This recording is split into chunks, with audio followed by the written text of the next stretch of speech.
Welcome to the next episode of Dr. Kamini Rao's Masterclass. So many actresses, most of them, invariably those who came from the South, most of them had dance as a background. But I still had that privilege of going to my guru's house, staying the whole day rehearsing, having lunch with them. They want to see whether you practice what you preach. So over a period of time, though I started it at home, I don't know, I never kept a certain thing as a target and said, that is what I'm going to become.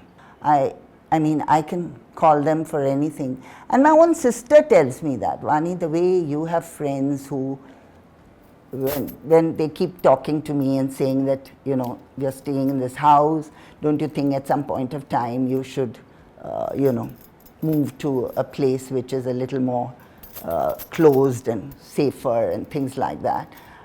And they immediately say, I know you wouldn't want to move from your area because you have those kind of friends who will. But I have friends in Bombay like that. I have friends in Chandigarh. I have friends in Chennai.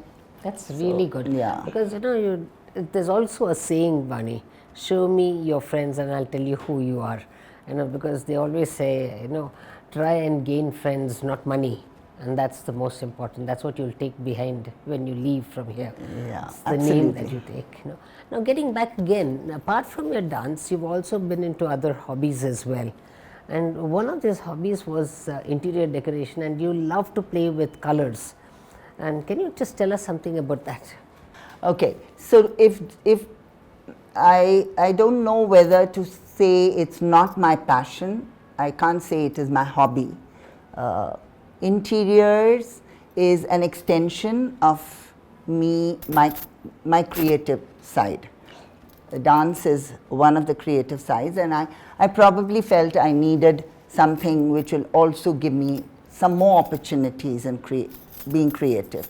And interiors was one of that. And that too just happened. I never planned. It was a person with whom I was connected. He was coming every day to discuss some account or something. And one day he just suddenly said, came into my house with a roll of paper and gave it to me, and it was his house plan. And I said, yeah, so why are you giving me this? He said, ma'am, I'd like you to do my house. I was just taken aback. I said, what? He said, yes, ma'am, I want you to do up my house.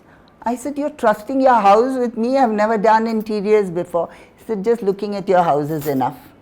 So that's how it started. And that's what I was saying when I said that nothing was planned. Everything just happened right from the first performance which I did when I didn't know what is the vocation or how am I going to move forward in life. It was in '86. There was a performance which was called National Integration Through Dance. And that time, P.V. Narasimha Rao was the finance minister. And he said that he wanted this to be done in Hyderabad. Now, the idea came from earlier, National Integration Through Music happened at the Raj Bhavan in Bombay. And just before that National Integration Through Music, Meera and I had performed. The first item was our performance, and then there was National Integration Through Music. There was Balamami in it. So the idea probably grew from that, and they did National Integration Through Dance. And it was at Hyderabad at Rail Bhavan. So how that was done was 4 prominent gurus. So for Kathak, there was Birju Maharaj, Panditji was there. Then for Odissi, there was Guru Kelucharan Mahapatra. For Kuchipudi, there was Vempati Chinnasatyam, and for Bharatanatyam, there was Guru Kalyanasundaram. So each guru was the one who chose who is going to represent their dance. And that at that point of time is when I was going through this transition of whether I should separate, whether I should move forward in life, in what way, kind of thing. And he said that I want you to represent Bharatanatyam. And that's it. And I know I was very, very emotional at that period. I wasn't sure if I could do a good job or whatever. But I completely, what should I say, drowned into it to the extent that nothing else mattered. And ever since then, there has been no looking back for my dance. Which is really good, and it's lovely. Yeah, and so I just feel that, and Bangalore, of course, when I moved to Bangalore opened its arms for you. Absolutely, absolutely. Every festival that was done from Karnataka, I was dancing at it. And not because I called somebody and said, give me the opportunity. Never. So that's what I'm saying. I can't ever say that it is because I'm the best dancer, or there are much more fabulous dancers, but somebody was taking me forward, and doors were just opening. Performances fell into my lap, interiors happened. Everything all rolled into one. But this coming with all these festivals, etc. I remember that you were talking about this Gombe Habbas and everything. It's a mixture of art and culture and festivals in terms of gods and things like that. You have a collection of dolls over generations. Can you say something about that? Well, it is for me one of the most beautiful festivals that we have in South India. I mean, it's a tradition that has gone down in generations. My great-grandmother, then my grandmother. So the dolls passed on in generations. So my mother had 2 generations before her those dolls, and then I had added to it because I was living that time after I moved to Chennai. So my mother used to do it very elaborately in Bombay. Very elaborately, where women came over from every part. It was also like a social gathering where you met friends, and Bombay was a place of distances. So 4 people would gather together, come to the place. So it was beautiful. A lot of men used to drive their wives down, and then they got an opportunity to meet the man of the family and things. So when my parents were moving out of Bombay, my mother called me and said that, Vani, there's so many of these dolls. And even after I got married, I used to go down just for the Gombe Habba to Mum's house. And it was the most fabulous thing. All of us, it was huge amount of participation, celebration, togetherness and things, meeting old friends and things. And it was, what would I say? We all dressed in our South Indian best. Yes, absolutely. Yeah. So then when we moved to, my parents were moving, my mother called up and she said, Vani, I'm not carrying these dolls if one of you is not planning to continue. So I don't know if Meera wants to, I'll check, but if not Meera, would you or Pammi like to? So I just said, yeah, I'll do it. And I told Pammi, let's do it together. Her name is Padmini, we call her Pammi. Okay. Yeah. So Pammi and I have been doing it ever since. I had a terrific set of staff who helped us put together. I have a whole lot of dolls. If you saw dolls of that period, which my grandmother has so given, different.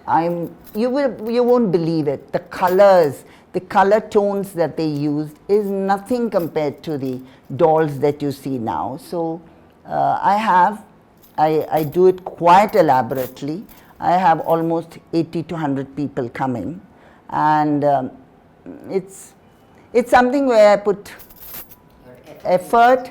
More than me, my staff puts in a lot of effort. My friends put in effort, right from how to package the takeaway gifts and things like that.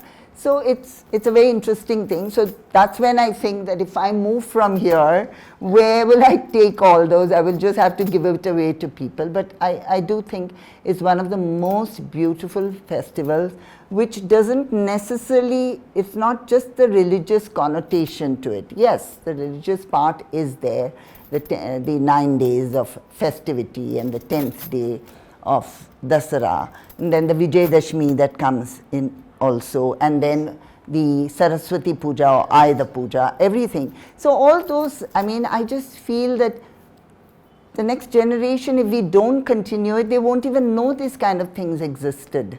So I don't know if my niece will continue, but in the meantime, my little grandson, I wanted him to see it. So Last year, of course, we didn't have, but the year before, last year I just had the typical one where they keep the wooden dolls, Wooden you ones, know. no, Yeah, yeah. that. But the previous year, when my grandson Kabir was, what was he? He was just 1.5. Yeah, but having looked at all these dolls and things like that in our house as well, our daughter as well, Pooja, she also started the doll culture. In fact, we were not doing that earlier. From a mere 1 step, it has gone up to 7, 8 steps. Wow. And now it is about 8 into 8 steps now.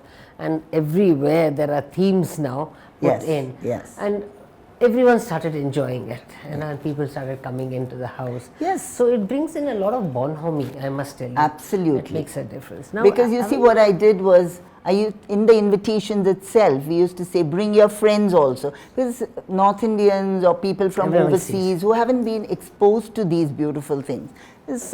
In South, we've always held on to tradition, and I only hope that it stays. Of course, it will stay. And also, having seen so much of dolls and so much of culture and so much of tradition, have you ever missed having children apart from the students that you have?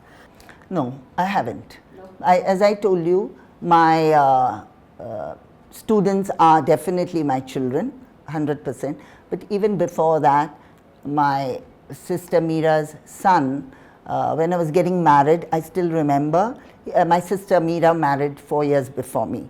So her son was 1 when I got married. So when I was getting married, and for a long time he thought I was his mother, because his mother would leave him with my parents and they would travel. So when I have brought him up, so for a long time he called me Amma. So when I was getting married, that day in the morning for the Muhurtam, he hadn't yet got up. So my dad had said later on somebody will bring him. So later on he came with his little cute veshti and everything, dhoti. And then he saw me sitting with another man. He just couldn't release it. He wanted to sit on my lap, so we made him sit on my lap. And right through the wedding he kept saying, Amma, Amma, because he didn't want me to look that side at anybody else. So there he was. He grew up with us for such a long time. When we went on shootings and things, he traveled with us. And now I have my little grandson. He's, so the missing a child never happened. And I must say, dance is one of those most beautiful things where every emotion that you feel and you want to display it, you do it through your performance. I mean, come on, Purandaradasa has written the most beautiful Jagadodharana. What more? Or Krishnani Begane. Very good. I mean, even today, when you actually see that being performed, that freshness is still And there. each dancer has performed Krishnani Begane differently, Purandaradasa's this one, Jagadodharana differently, and so many songs on Krishna. How can if a woman, especially if you're a dancer, you will feel that and you will enjoy that. I mean, whenever I've performed, even before Kabir was born, I would feel Krishna is there on my stage. So I've never felt that. So, Vani, now as we are reaching the end of our interview, I would like you to speak to my viewers. There are very many viewers on this program today. I would like you to give a message to them, because you have given a lot of performances and through art as well as dance, and what is the kind of discipline that one goes through. So a person who's aspiring to take dance as a profession and perhaps take art as a profession, what would your message be to them? Well, I really don't know if I'm good enough to give a message, but yes, nobody can assure with dance and music that you can make it your career, your profession. But tell me, there are so many people who have taken a profession and suddenly they have, after so many years of success, they have left it and they moved on to something else. So anything that you do, anything, whether it's dance or music or academics or a career in anything, technology, whatever, medicine, do it with that passion and love. I mean, without expecting awards, without expecting returns. It will come, success will come, but your involvement, your discipline, your love for it, your passion, you need to completely embrace it, whatever you do. And so for just dance alone, I don't know if I can say, because when I took up dance, I did not know that it's going to be my profession, as I told you. So for me to tell somebody, take dance, and this is what you can be, this is what. It's not like a 9-to-5 job, definitely. It's not the kind of thing that you take up teaching and you know you have 50 students or 100 or 500 or whatever it is. So it's not something that, but if you want to be a performer, you have to be ready to. For some people, it's just luck that happens. You're at the right place at the right time, the right people see you. But for some people, the hard work gives the results. So that's my message. Thank you very much, Vani Ganapathy. It's been a pleasure having you on our masterclass. It's been really enlightening, especially for the younger generation, to take art as a form of a profession, because people always thought it to be a hobby. But today, it's a very serious profession. Let me tell you, people are now giving up medicine, engineering, because they're all a thing of the past. Today people are looking into alternative forms, and dance has got so many different forms today, and including branching out into such minute forms, including tribal dancing as well as Zumbo and 101 of things. And besides that, there's so much therapy. And that is therapy, and that is sort of almost like a stress buster as well. So I think what you're saying is that there is a place for dance, there is a profession in dancing as well as in singing, and I hope many more people and youngsters take this up. So with this, my dear friends, viewers, we come to the end of this episode of Dr. Kamini Rao's Masterclass. Till the next week, I look forward to seeing you again. Thank you very much for watching this episode of Dr. Kamini Rao's Masterclass.